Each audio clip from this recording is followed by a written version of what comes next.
My experience is all because of are you sure that's something I can do? There are 4 key roles and projects that really shaped who I am today.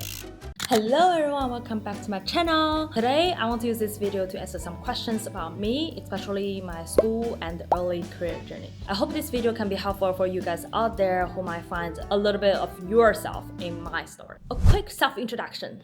I am an engineering science student at University of Toronto. It's my 4th year. Oh, wait. Actually, I finished my 4th year last month. So I'm just doing some side hustles like this.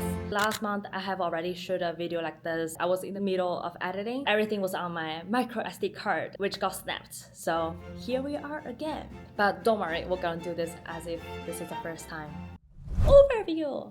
Looking back, I think there are 4 key roles and projects that really shaped who I am today. My first full-time job is as a summer research student at University of Toronto with a prof in the field of operational research. That's actually my first time to get some hands-on experience in the academic setting. And my second job is as a software engineer in AI chip development, design algorithm to optimize chip performance. My third job is actually doing algo trading. Really learn about how market strategies and system behavior all work together. Last but not least is my thesis work in mRNA sequence optimization for drug discovery. It is a combination of biology and computation for something which I think is truly impactful. Yeah, so at this point you might have a question of how did you find those cool jobs?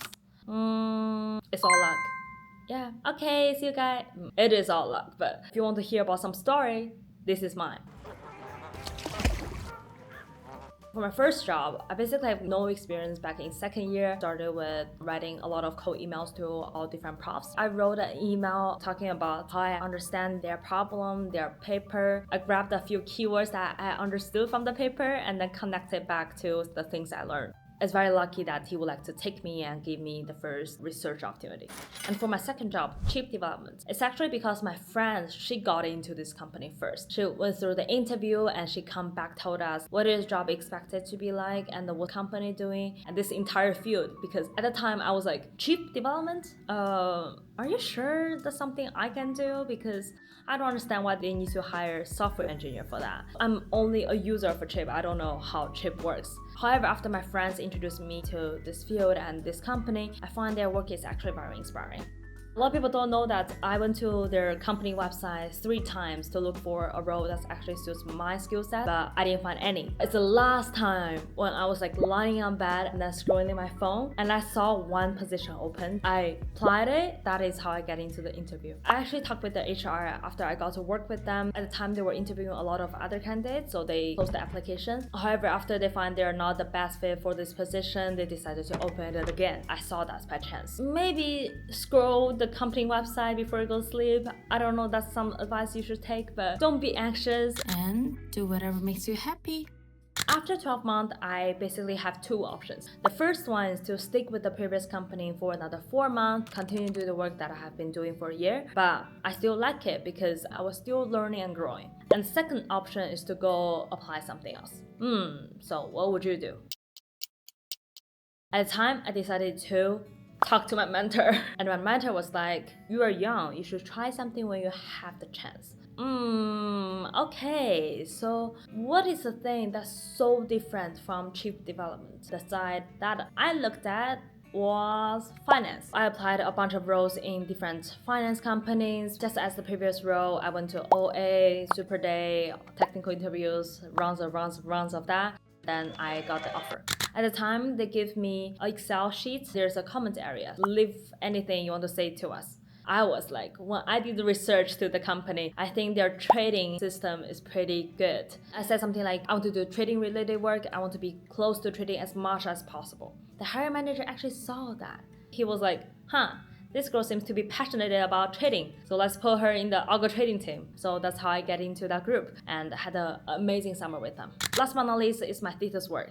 Given my experience, you might see I have something like chip related and trading related, what I'm gonna do with my thesis. All of a sudden, I realized that this might be my last chance to do research if I don't go to grad school or pursue PhD.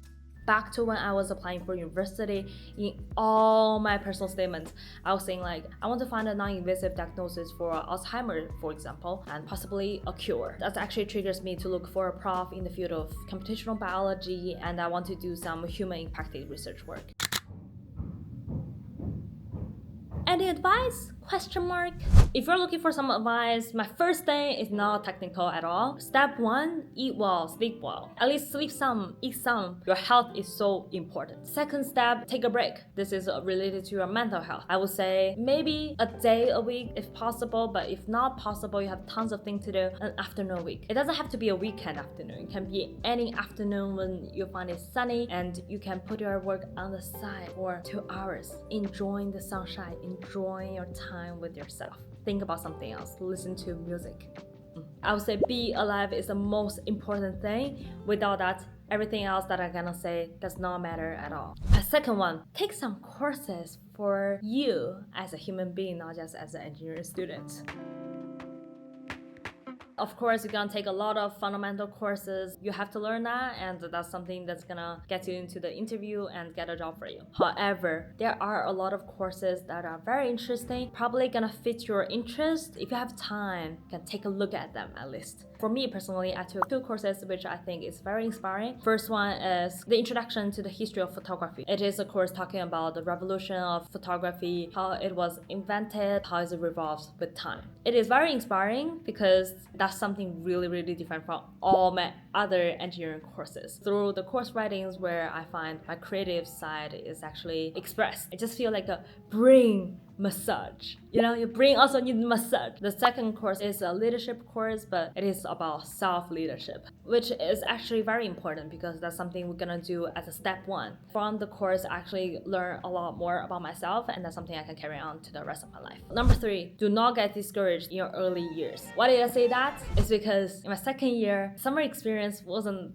that good. At the end of my summer research, just like most students, we asked the prof, do you think I can work with you again in my later years for something like thesis? And the prof was like, I think you can go explore something else.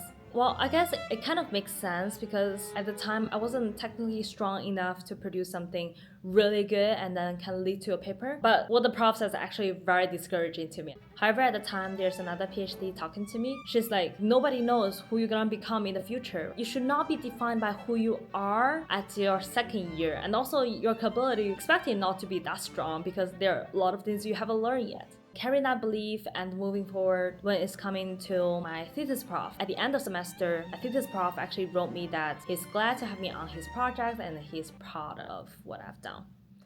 So, early years, you don't even know who you're gonna become. Why would others know? Do not get discouraged. Keep going and keep growing.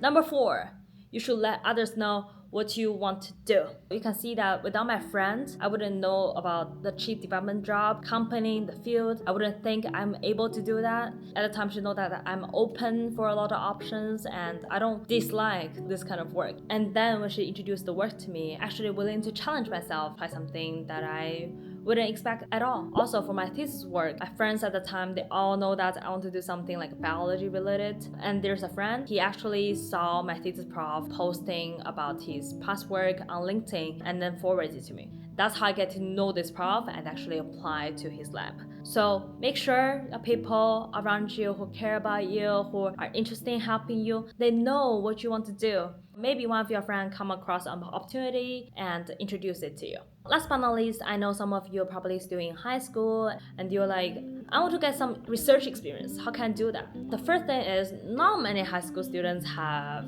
research experience like me and all my other friends. What was I doing at the time? I was like studying philosophy, watching movies. The senior student told me like you should enjoy your life before coming to EngSci. That's what I did. Back in high school when I was still studying, I was like learning AP, and then in the summer I took like a prep camp offered by UofT for free. I did that, that's it. If you are still in high school, you want to really do some research kind of work, I think you can start with like applicational based research. Instead of doing something like pure theoretical, you can start with like looking into some open source projects. First is to understand what they're doing, and then you can try to make some contributions. Maybe there's 1.5 step in the middle is to see what other people's contribution is like. Maybe you can start with some like small contributions. No need to start something really big. Secondly, if you're really, really good, you have done what I said already. If so, you should try to attend some conference because that's the best opportunity for you to meet meet and talk with the prof, introduce yourself to the prof. So when you are meeting with the prof, potentially in a conference, you can talk about why their work is intriguing to you, what are you good at, what you are interested in, and how you and them, interested-wise, skill set-wise, everything else is a good match. And then maybe they're gonna take you as a research student. If you don't get any of that, attending conference, cold email, anything doesn't work, it's okay. Some of our profs don't even take like fourth year engineering students. They're like, I just want grad students. So it's perfectly normal and you will still have a good life ahead of you. Yeah, so this is the end of this video. If you have any questions, comments, please leave it below. I'd like to know your feedback. If you have any questions, I would like to try my best to answer all of them. Good luck with your journey and follow me if you want to know what happens to me afterwards, which I'm always curious about. Thank you guys for your time. I will see you guys in my next video. Bye bye!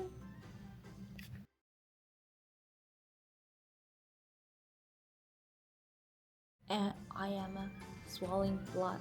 I should lower my voice a little bit. Light, give me some light. Overview.